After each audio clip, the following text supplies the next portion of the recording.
मावजी महाराज ने जो चोपड़े जो उनके हैं, उन्होंने अपने चोपड़ों के अंदर ये भविष्यवाणी की थी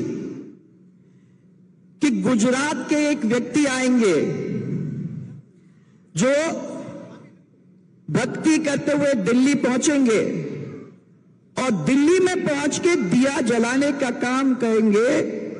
आदरणीय प्रधानमंत्री नरेंद्र मोदी जी ने उसको पूरा करने का काम किया है।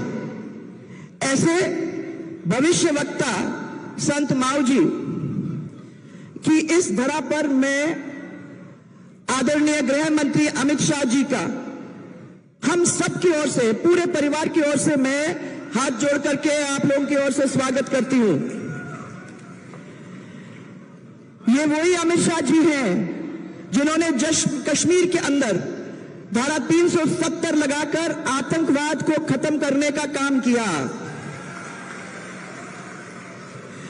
ये वही अमित शाह जी हैं जिनकी वजह से और जिनकी नीतियों की वजह से आज भारत देश सबसे शक्तिशाली देश बनने के रास्ते पर चल पड़ा है। जिस कश्मीर के अंदर आतंकवादी गोली बरसाते थे, आज वहां उनमें से एक भी कंकड़ नहीं फेंक सकता है। ये आज परिस्थिति उन्होंने बना के रख दी है। ये मोदी जी का कुशल नेतृत्व और अमित शाह जी के दृढ़ इच्छा शक्ति, इन दोनों की वजह से आज आपको कश्मीर के अंदर, उस घाटी के अंदर ये परिस्थिति देखने को मिल रही है। मोदी जी ने राम मंदिर का निर्माण किया, कितने सालों से चल रहा था, परंतु उन वादा किया और उस वादा करके राम मंदिर का निर्माण करने का राह खोल के आज करोड़ों लोगों की आस्था का सम्मान करके, और जनवरी के महीने में मुझे बताया जाता है जनवरी के महीने के अंदर उस भव्य राम मंदिर के अंदर हम लोग सब जाकर आराम से दर्शन कर पाएंगे। चाहे वो गरीब कल्याण अन्न, चाहे जनधन, चाहे आयुष्मान, चाहे उज्ज्वला, चाहे किसान सम्मान निधि और चाहे मुद्रा योजना, इन सब के माध्यम से करोड़ों करोड़ों देशवासियों का जीवन बदलने का काम उन्होंने किया है। इस अवसर पर हम सब यहां बैठे हुए हैं, बहुत सारे युवा भी हैं। मैं उन युवाओं को बताना चाहूंगी और आप सबको याद दिलाना चाहूंगी कि इसी अवसर पर चंद्रयान 3 चांद के ऊपर पहुंच चुका है। यह भारत की एक बहुत बड़ी उपलब्धि है। और उसके साथ साथ आदित्य L1 मिशन सफल तरीके से लॉन्च हुआ है और ये हम सब की ओर से माननीय प्रधानमंत्री जी को मैं बधाई देना चाहती हूं।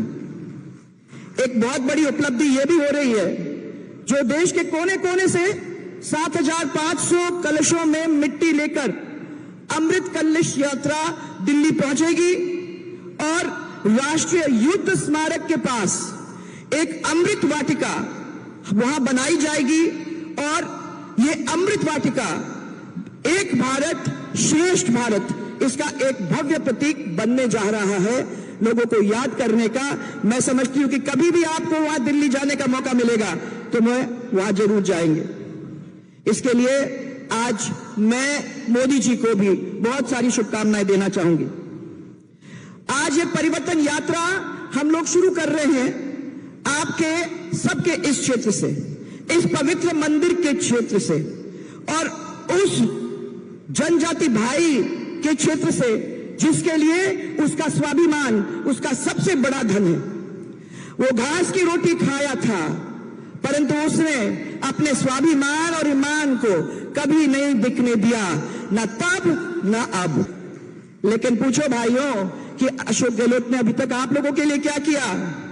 जनजाति लोगों का शोषण किया है और इस क्षेत्र के लिए विकास कुछ नहीं, अपने कुछ लोगों का विकास उन्होंने जरूर किया है और आम जनता को गरीबी के गड्ढे के अंदर डाल के रखने का काम उन्होंने किया है। भ्रष्टाचार कहां तक पहुंच गया है।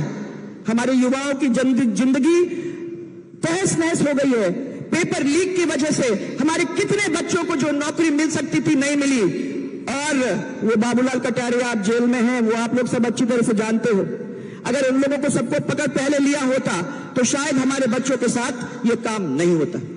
मैं आप लोगों को सबसे ये याद दिलाना चाहती हूं कि आप लोगों से इस सरकार के द्वारा जमीन, जंगल और आपके जल छीनने का काम ये सरकार कर रही है। पूरे देश के अंदर, पूरे प्रदेश के अंदर और इस क्षेत्र के अंदर बिजली पानी की कितनी समस्या है। बिजली मिलती है आप लोगों को? बिजली मिल रही है? भारत माता की, भारतीय जनता पार्टी, भारतीय जनता पार्टी